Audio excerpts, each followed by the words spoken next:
ఆదిత్యని నువ్వు ప్రేమించావు.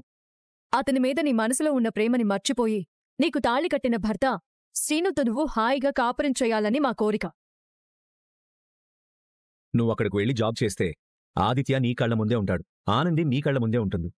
అప్పుడు నువ్వు ఆదిత్యని మర్చిపోలేవు. ఆనంది కూడా ఆదిత్యకి నీకు మధ్య జరిగిన ప్రేమ కథని మర్చిపోలేవు. నువ్వు చేసే పని వల్ల ముగ్గురు జీవితాలు సఫలవుతాయి. ముగ్గురి జీవితాలు కాదండి, మరొక మనిషి కూడా అన్యాయం జరిగే అవకాశముంది. అతనెవరూ కాదు, తన భర్త శ్రీను.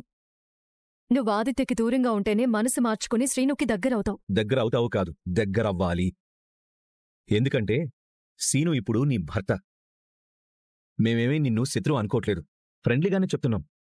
మీ అమ్మా నాన్న ఒక రకంగా నీ బాధ్యత మాకు వదిలేసి వెళ్ళిపోయారు. నువ్వు మరొకసారి ఆలోచించి డెసిషన్ తీసుకోవాలక్యా. మీరెంత చెప్పినా ఎన్ని చెప్పినా సీనుని నా భర్తగా యాక్సెప్ట్ చేయను.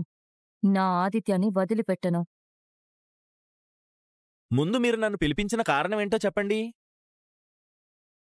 మా పెద్దబ్బాయి పేరు ఆదిత్య. వాడంటే నాకు చాలా ఇష్టం. వాడి జీవితంలో ఏదీ నేను కోరుకున్నట్టు జరగలేదో. అనుకోకుండా యాక్సిడెంట్ జరగడం, అనుకోకుండానే పెళ్లి జరగడం, ఆ తర్వాత జరిగే చాలా విషయాలు కూడా అనుకోకుండానే జరిగాయి.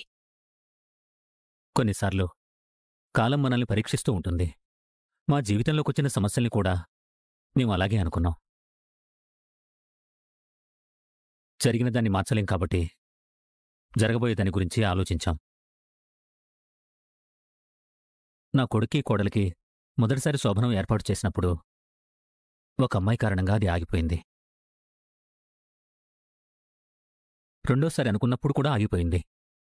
మూడోసారి దూరంగా పంపించే